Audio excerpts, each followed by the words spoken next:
Ayan po mga kabida, isang magandang oras sa lahat at welcome po sa aking channel. Naku po, nasupalpal po mga kabida, no? Ito hong si bagong ICI advisor mga kabida, General Rodolfo Azurin, ano? Ni Attorney Rowena Guanzon, ano po? Mantakin mo, sa isang pahayag po niya, ano? Mga kabida, sinabi po niya na hanggang ngayon, wala pa raw silang matutumbok na salarin, ano? Dito ho sa anomalous flood control projects mga kabida. Hindi nga niya alam na meron na pong inirekomenda ito pong ICI po mga kabida, ano? Sa Office of the Ombudsman na dapat kakasuhan po. Okay? Eto, babasahin ko lang po, ano? Ito hong kanyang statement. Bago ho tayo tumungo dun ho sa naging reaction po mga kabida ni Attorney Rowena Guanzon, ano po? Eto po. ICI cannot yet identify any government official involved in the anomalous flood control projects. As it says, investigation is from bottom to top. As of now, wala pa kami nakikita. Special Advisor Rodolfo Azurin says on official who may be charged. Okay? Yun yung sinabi po niya. So, wala pa raw silang matutumbok po mga kabida na salarin ho dito. Ano? Okay? Pero, hindi po niya alam na meron na pong inirekomenda po mga kabida. Ito pong ICI sa Office of the Ombudsman. Ano? Yung unang initial report and recommendation na isinabmit po ng ICI, mga kabida, ano? Sa Office of the Ombudsman, kung saan po ay gusto ho nilang kakasuhan po mga kabida ito hong si Congressman Zaldico at ilang mga opisyal po ng DPWH. Alright? So baka naman po hindi po alam ni General Azurin yun, ano? Although maintindihan mo yan, ano, mga kabida, kasi bago lang po ito kong si Azurin, ano, mga kabida. Pero sinupalpal po siya dito ni Attorney Rowena Guanzon. Ano po ang sabi po ni Attorney Guanzon ho dito sa kanyang statement po mga kabida, ano? Eto, babasahin ko lang po, okay? Wala talaga kayong makikita kasi ghost nga. Wala rin kayong makikita kung pilit ninyong ililink yung mga wala naman talagang kinalaman pero bulag-bulagan kayo na si Martin Romualdez at Zaldico talaga ang salarin. Top to bottom, except Ilocos Norte at Leyte, ganon ha? Ayon. Bulag-bulagan nga Okay? Hindi ko nga alam kung bakit po hanggang ngayon hindi po nila makukonsidera po makabida ito hong si Congressman Zaldico, ano? At saka ito hong si dating Speaker Martin Romualdez. Although kabilang na po itong dalawa, no, sa ipapatawag po ng ICI mga kabida, ano. Meron tayong nabasa po na baka naman po gawing state witness daw ito hong si Martin Romualdez po mga kabida. Okay? 'Di ba? Yun yung hindi po matatanggap po ng taong bayan kung ito hong si Martin Romualdez gagawing state witness mga kabida. Kasi ang pagkakalam po natin sa state witness yung pinaka-least guilty yon, ano? And do you think ito kung si Martin Romualdez least guilty po yon? Anong sa tingin niyo mga kabida? Okay? So, yan po. Marami hong nagsasabi na ito hong si dating House Speaker Martin Romualdez po talagang isa po sa mga masterminds daw, ano, mga kabida. Kasi pag sinasabing isa sa mga masterminds, posibleng dalawa, mga kabida, no? Siguro nasa isip ho ninyo kung sino yung pangalawa, ano? Baka ito hong si Congressman Zaldico, ano po, mga kabida. Anyway, ito puro lang po ito haka-haka po, ano, mga kabida. So far wala pa pong konkretong ebidensya na kung saan pwede hong tumbukin ito pong si Martin Romualdez bilang mastermind ho dito sa mga nangyayaring corruption po mga kabida. Hindi lang po dyan po sa flood control projects, maging ito hong sa 2025 national budget po, ano, mga kabida. Okay? Now, titingnan po natin, abangan po natin ito hong mga movement po mga kabida ng ICI. Kasi ang dami hong duda ho dito, ano?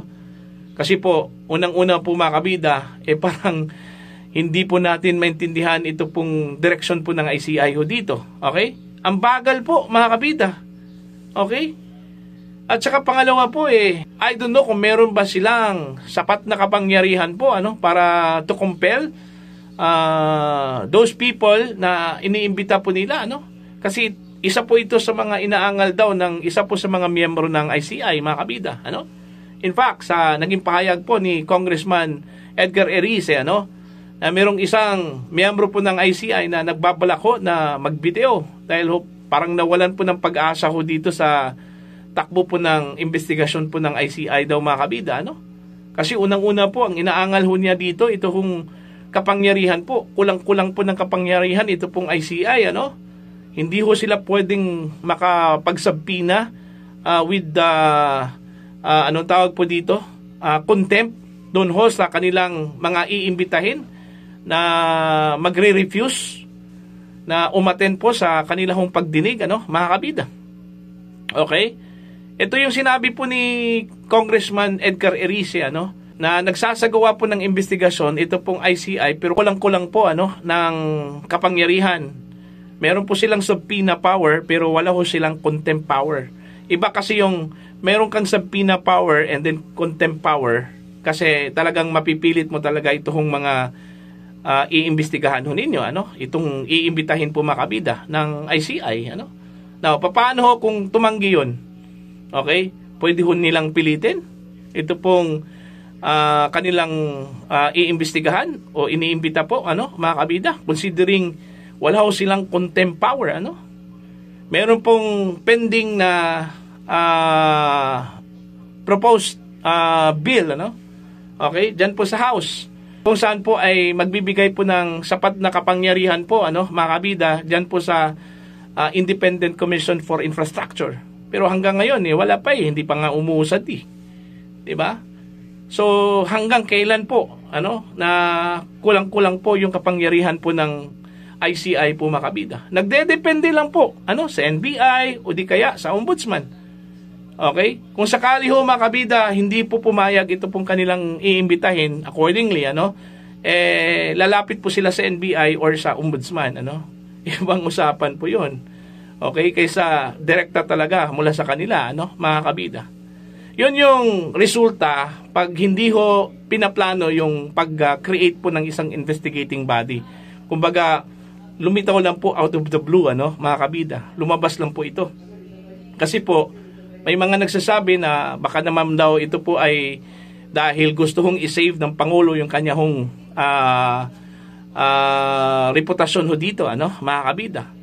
Okay? Creating an independent commission for infrastructure, hindi purposely, hindi ho sa pagkuha po ng hustisya at accountability, mga kabida, doon po sa mga sangkot po ng korupsyon, ano, dyan po sa flood control projects, kundi just to save the face of the president, ano, and his presidency, mga kabida. Yun yung sinabi po ni Mr. Ted Filon, ano, sa isang programa po niya na ang pag-create daw dito ho sa ICI, mga kabida, save the face of the president, ano po, mga kabida. Para ipaabot lang po, ano, sa taong bayan na mayroon pong ginawa ang Pangulo, ano, mga kabida. Kasi kung titingnan mo yung estado po ng ICI, parang walang silbi, ano, mga kabida. Walang contempt power, ano, walang mga kapangyarihan po na pwede hong mag-compel, ano, sa mga iimbitahang mga personalidad po, ano, mga kabida. Alright? Kaya hindi ho malayo ang posibilidad na may mga miyembro na umaangal po dito. Alright? Baka naman po ito po yung rason din, ano, kung bakit nag-video po itong si Mayor Magalong, ano, aside ho doon sa patutsada po ng Malacanang na meron daw conflict of interest, ano, baka nakita din ito, ano, ni Mayor Magalong na ito parang walang patutunguhan ito pong investigating body na ito, ano, mga kabida. Hopefully hindi naman po tayo nagdasal, ano, na ito po ay magiging failure, ito pong ICI. Hopefully, mga kabida, ito po ay magbunga po ng maganda, no. Yun lang po yung ating ipinagdasal po ngayon. Okay? So, yun po. Okay? Sana makikita po ni Azurin yung sinasabi po ni Rowena Guanzon, ano, na meron pong tumbukin na may sala ho dito sa flood control projects. At sana hindi po nila pipilitin yung kanilang mga mata na itutok doon ho sa mga wala hong kasalanan at hindi po involved sa flood control projects, mga kabida, para po mag-guide ho sila at malaman po nila kung sino yung totoong may kasalanan ho dito. Para sa inyong opinion at pananaw, please comment down. Sa mga hindi pa po subscriber sa aking channel, please subscribe. Just click the subscribe button, click the notification bell, click all para updated po kayo mga kabida sa aking mga uploads. Maraming salamat po sa inyo lahat.